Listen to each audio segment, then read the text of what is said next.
একসময় যার নাম শুনে আতঙ্ক ছড়িয়ে পড়ত, আজ সেই মানুষটি লড়ছে বার্ধক্য, অসুস্থতা আর অভাবের সঙ্গে। কুড়িগ্রামের রাজারহাট উপজেলার বৈদ্যের বাজার গুরুকৃষ্ণ গ্রামের বাসিন্দা গোপেশ চন্দ্র রায়, যিনি এলাকায় পরিচিত গোপেশ ডাকাত নামে।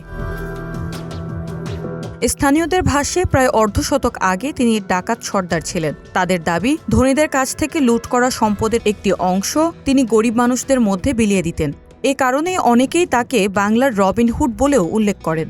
যদিও ডাকাতির অভিযোগে দীর্ঘ সময় কারাভোগ করেছেন তিনি। মানুষের অভাব অভিযোগ দেখিয়া তখন তো সালে খুব অভাব, 20 টাকা 50 টাকা আমি অভাব দেখি মানুষের ডাকাতি করতে পারতে পারছি।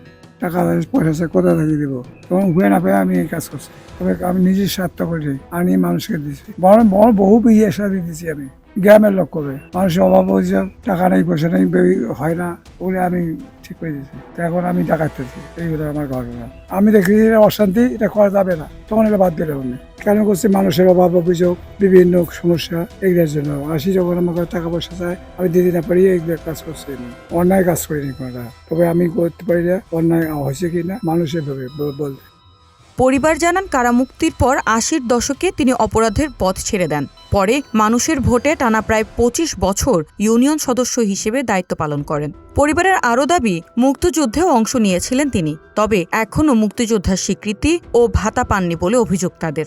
আগেই ডাকাতি করছে, তো নিজের সার্থকতার জন্য নয়, সে মানুষের উপকার করছে। মানুষের বড় লোকের ধন লুটিয়ে নিয়েছে, গরিব মানুষকে সাহায্য করছে। আবার 25 বছর মেম্বারি করার পরে এটাও মানুষকে বিলিয়ে দিছে। বউ বাচ্চা ছেলে মেয়ে সবাই না খায়া ছিল। এখানকার লোকে বলবে, তো আমাদের নতুন করে বলার দরকার হয় না, এখানকার লোকেই বলবে। সবাই ফকির থেকে শুরু করিয়া সবার উনি উপকার করছে, সবার উপকার করছে। এখন ইনি বিপদে পড়ছে, অসুখ, পরিবার চলে না, এরকম সেই ওষুধ খাওয়ার পয়সা পাচ্ছে না, এভাবেই তার দিন যাপন চলতেছে। এতগুলা উপকার করি কি হলো? তো এখন তো উনি অসুস্থ অবস্থায় পড়িয়েছে, আমরা ওষুধ কেনার পয়সা পাচ্ছি না, আর্থিক সাহায্য কোনো চলতে পারতেছি না, আমরা এইরকম হতদরিদ্র হিসেবে বাঁচিয়ে আছি। তো সরকার যদি এখন দয়া করে আমাদের আর্থিক সাহায্য করে, ওষুধপাতি কেনার পয়সা করে যদি দেয়, ওনার দয়ার উপর, তাই সরকারের কাছে আবেদন করতেছি। আমার বাবা একজন বীর মুক্তিযোদ্ধা, তিনি সরকারের তালিকা থেকে বাদ পড়েছে। আমাদের কাছে কাগজপত্র সবকিছুই আছে, আমরা সরকারের কাছে আবেদন করেছিলাম। আবেদন কপি 17 সালে দিয়েছে সরকার। এটা হলো জাতীয় তালিকা নাম্বার আমার বাবার, যখন মুক্তিযোদ্ধা ছিলেন এরশাদ সরকারের সময়। এইটা গেজেট। আমাদের চাওয়া পাওয়া একটাই, মৃত্যুর আগে যেন সরকার আমার বাবার গেজেটটা প্রকাশ করে। বর্তমানে চিকিৎসার ব্যয়, সংসারের খরচ আর ঔষধ কিনতে হিমশিম খাচ্ছে পরিবার। স্থানীয়দের দাবি, অতীত নিয়ে বিতর্ক থাকলেও সাধারণ মানুষের বিপদে তিনি পাশে দাঁড়াতেন। তাই তার চিকিৎসা ও পরিবারের সহায়তায় সরকার ও সমাজের বিত্তবান ব্যক্তিদের এগিয়ে আসার আহ্বান জানান তারা। আমাদের এলাকার গোপেশ ডাকাত, সে একজন ডাকাত ছিলেন, কিন্তু এলাকার লোকের কোনো ক্ষতি করে নাই। বাইরে যা করছেন, এলাকার লোকের জন্য সে অনেক উপকার করছেন। 25 বছর মেম্বার ছিলেন এবং সে মুক্তিযোদ্ধা ছিলেন, কিন্তু নিজের জন্য সে কিচ্ছু করে নাই। আজকে হাত পাতি খাচ্ছে, এমন অসহায় মানুষ।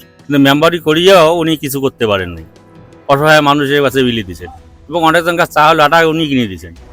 হ্যাঁ, অনেক মেয়ের বিয়ে শাদিও দিয়ে দিয়েছিলেন, সেখানেও উনি জড়িত ছিলেন, কিন্তু আজকে নিজের জন্য তার কিছুই নেই। ডাকাতি করার পর একটানা 25 বছর মেম্বারি করার পরও তাই কিছু করতে পারেনি।